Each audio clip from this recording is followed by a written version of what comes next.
Mirpur stadium থেকে যুক্ত হচ্ছেন আরিফুল ইসলাম। তার কাছ থেকেই জানতে চাই, আরিফ, পিছনে দেখছি অঝোর ধারায় বৃষ্টি বইছে এবং মুষলধারে। খেলা হওয়ার কোনো সম্ভাবনা আছে কিনা? আবহাওয়ার পূর্বাভাস কি বলছে? কিংবা বন্ধ হলে বৃষ্টি কতক্ষণ সময় লাগতে পারে খেলা শুরু হতে, একটু জানাবেন আমাদেরকে। এখনো বৃষ্টি হচ্ছে, আপনি দেখতেই পাচ্ছেন মিরপুর স্টেডিয়ামে। আমি ঠিক যদি বলি, এখানে ঝুম বৃষ্টি অনেকক্ষণ ধরেই হচ্ছে এবং ওয়েদার আপডেটের কথা যদি বলি সেক্ষেত্রে দেখাচ্ছে যে আরো বেশ খানিকক্ষণ বৃষ্টি হওয়ার কথা এবং সেটা কখন নাগাদ কমে একটা দেখার বিষয় এবং তার পরবর্তীতে যেটা হবে ক্লাউডি থাকবে ওয়েদার, আমরা ওয়েদার আপডেটে সেটা দেখব।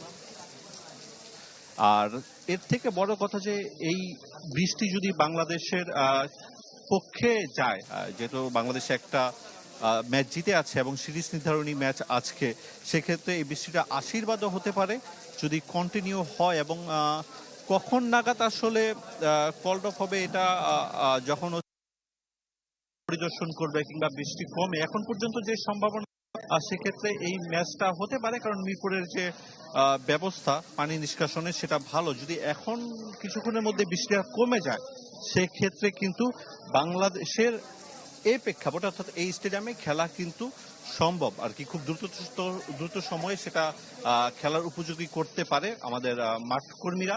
তবে দেখার বিষয় আসলে ওয়েদারের সবশেষ পরিস্থিতি কি হয়। তবে বাংলাদেশের পরিস্থিতি খুব একটা ভালো না।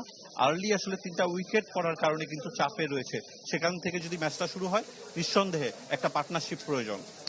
ধন্যবাদ আপনাকে, আরিফ। আমরা চাই যে খেলা হোক এবং খেলাটা বাংলাদেশের ক্রিকেট প্রেমীরা উপভোগ করতে চান এবং তারপরেই সিরিজের নির্ধারণ হোক।